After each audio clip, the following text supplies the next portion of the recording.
This is our project for Monday morning. These are Pomaderris trees which died during the Black Summer bushfires a couple of years ago, and then subsequently, as is their wont, have fallen over due to a combination of heavy rains and winds. So these trees here that are lying down, I came down a couple of days ago with my wiry reciprocating saw and took out some of the smaller trees and branches, but these ones are a bit too big, so we've come down with the chainsaw and we're going to chop these up, process them and add them to our firewood store. Firewood is a constant struggle because we at the moment have to keep our range going all year round for hot water.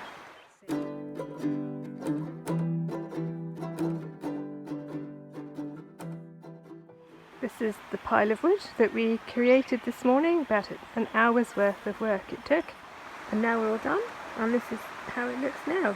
So, whilst I do like to have some standing dead wood, such as for example this tree, this huge dead tree, and this tree that's fallen over a long time ago, for the benefit of invertebrates and bird life and the other wildlife that enjoys that sort of thing, with the whole food chain kind of malarkey. I also don't want too much dead wood on the property because of the fuel load that it presents and the bushfire risk that it represents. I also feel like a completely unmanaged landscape isn't necessarily a more productive or a more beautiful or a more varied landscape. In fact, it can become quite a monoculture, and so clearing out wood like that allows more light to get to the forest floor, which in turn allows some of these other shrubby plants and also the immature sapling Pomaderris which are cropping up. You may be able to see some down here. All of these are little sapling Pomaderris that have come up since the fire. It just gives them a chance to thrive and to regenerate this landscape, so lots and lots of reasons why we're doing that. Just due to find the sunniest spot in the garden. Look at you. Hello. Hello. That looks nice. That looks nice. Oh, little cat nest. I realise that I've been talking quite a lot about Pomaderris and the creek walk, and that probably doesn't make at the moment that much sense to you. So I thought I'd go into a bit more detail about both of those things. We were essentially looking for an off-grid property with between 15 to 20 acres of land, and we found it and we've moved here. And what we've been working on today is what we call the creek walk, and that's because you could possibly hear it, but running down there, though you can't see it, is a small creek. Our property is a long, thin rectangle, so we're on the western boundary, which is one of the shorter boundaries on the property. And these that I'm walking through now are proper alive Pomaderris trees. They strongly put me in mind of beech trees. The leaves, if I can show you, they're kind of similar. They're much thicker, they're kind of hairy. You might be able to hear that sort of rough sounding leaf, so they're not sort of glossy and shiny, but there's just something about this dappled light that they create which puts me very much in mind of being in the beechwood. I really hope that by documenting this I can demonstrate what it's like to live here, what it might be like if you're thinking about living in a place like this, but also for me personally, just documenting how the property changes over the years, through the seasons, and the difference that we can make to it in terms of how we manage it. I'll just stop here. This is the creek. Don't be mistaken, it doesn't always flow like this. It's rained and rained and rained recently. You may know that it's been particularly wet this summer so far. And this is what it looks like at its peak in a way.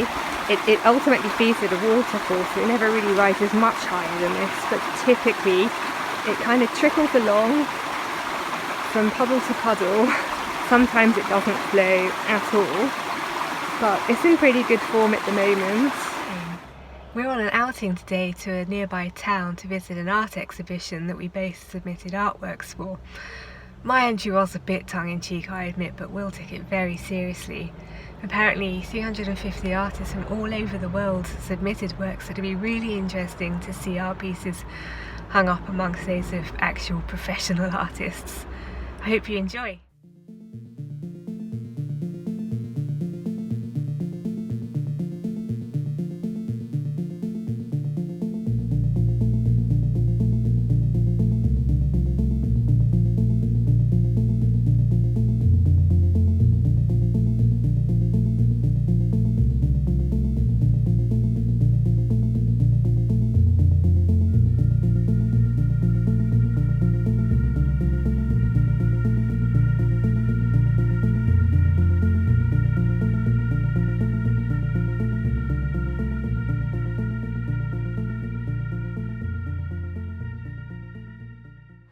Well, here we are at the art gallery.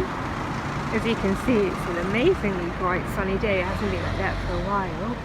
They've got some lovely sculpture and some beautiful flowers right outside. This is lovely old cream building with a tin roof. Oh, there we go, 1868.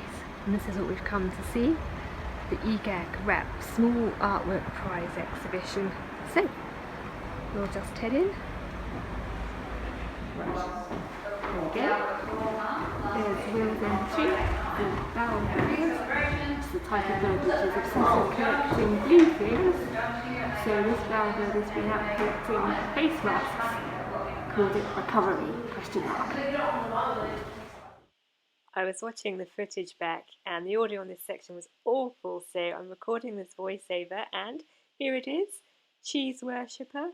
This is my cat Vita, who's absolutely obsessed by cheese, basking in the sunlight of a baby bell. Cool to see our pictures up on display, and we travelled a bit further around the coast and have come.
Seen, my main task for today was mowing this lawn in front of the house and taking advantage of a break in the rain, which is due this afternoon, to get this job finished.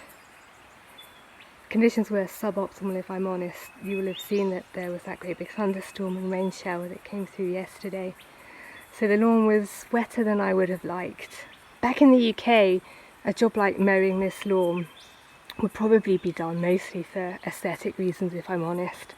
And whilst that's also the case here, there's another reason why it's way more important, and essentially this expansive lawn acts like a fire break.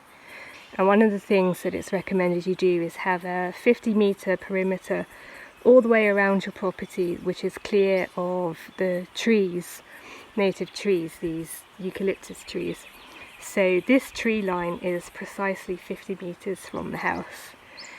And one concession, I don't know if you can see, is that rather than mowing the grass right to the tree line, I like to leave this small boundary between the two, this sort of liminal area where I allow the grass to grow taller. And really that's for wildlife.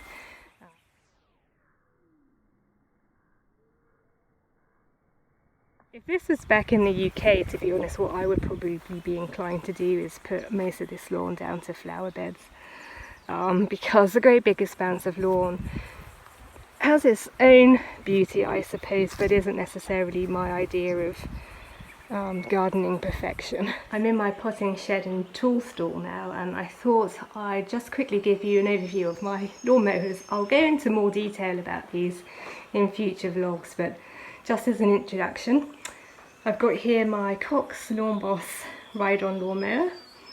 I've got my Baumer AG self-propelling 4-stroke petrol mower, and I've got my 36 volts battery powered Ryobi lawnmower.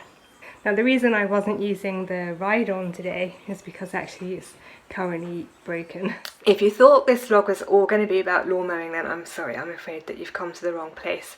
This is about the many and varied struggles that I face and conundrums and problems in my life, and one of them at the moment is my hair. And so I'm on the quest for my ultimate, makes my hair smooth and sleek, not wiry, not frizzy, shiny, healthy, glossy, and I'm taking a sort of holistic approach to not just what I put on my hair, but what I put in my body, biotin supplements, eating healthily, lots of water, things like that.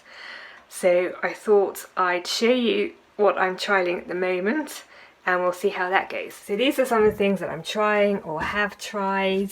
Some drugstore things or things in the supermarket, like this hair pomade, this ordinary hair multi-peptide serum from Hair Density, which I think is actually really good. It also contains caffeine, like the shampoo, and I think that there's quite good evidence that caffeine is handy for hair growth. Whether or not these kinds of products have it in the concentration that's actually useful, I couldn't say. I've been trying Olaplex number 3, which I use once a week, and number 6, which I use 3 times a week when I wash my hair. I'm not that impressed by Olaplex. I've been using it for ages and ages and ages now, maybe a year, and I feel like I've got as many flyaways and broken hairs now as I had when I started. So I'm on the fence about Olaplex. If you have a different experience, maybe let me know. I've just started trying a jojoba oil once a week. On a Saturday, I call it Spa Saturday, and I really give my hair a nice luxury treatment. So I put on the Olaplex and the jojoba oil, and I put a shower cap on, and I leave it on for hours and hours and hours. I'm hoping that that might help, but so far it hasn't. I've been trying these Aesop products, the Tame Hair Serum and this Sculpt Hair Polish. They're alright.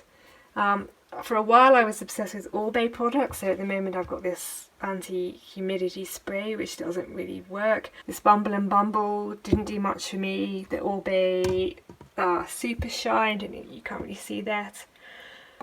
That didn't do much for me. Even tried this Isles Formula leave-in conditioner, that didn't do much for me. Branched out to the Shuamura for, what is it, this is the Ample Angora volumizing foam. That didn't do much for me, and I'm struggling to find anything that works. If you have any suggestions, if you've gone through this struggle, I'd be delighted to hear from you. Now I should say that I don't use all of this all of the time. I actually have a cupboard behind me where I put the products I've tried that have failed. But because I spent good money on these things, I'm loath to just toss them. So what I tend to do is I hang on to them because sometimes I get in the mood, I'll try this again, maybe the change in the temperature or the environment will make things different. So I'll rethink my routine and I'll give them a second chance. So here's my outdoor outfit of the week. I'm wearing my Steel Toe Cap redback work boots, elastic sided boots. I'm wearing my Ancient Bowden grey corduroy trousers. I'm wearing a flannel shirt, which you can get from pretty much every shop in Australia, with the pockets that I've sewed on myself.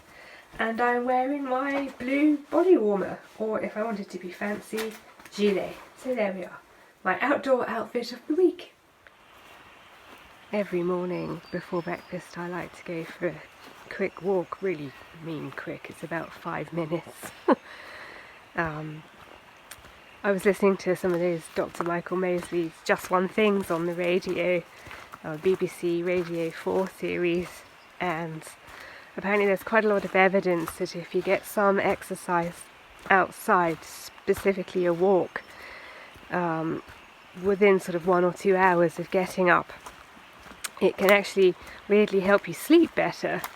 And I have slept very badly for most of my adult life. I'll go to sleep instantly, but wake up many times through the night, and as a consequence usually wake up in the morning feeling more tired than when I went to bed. Anyway, so I'm heading along the walk I do every morning, which is the creek walk. We did that a bit earlier in the week. I'm going in the opposite direction than we did last time though, so I'm heading from the house to the creek and then back along the drive up to the house, doing a little loop. Let's have a quick look and see how the creek's looking today compared to how it was a few days ago. Oh yes, it's still flowing, still there. Maybe slightly shallower than it was. You can see sort of the bedrocks. Couldn't see those before. But yes, it was a lovely morning. Gonna make the most of this. Finish my walk.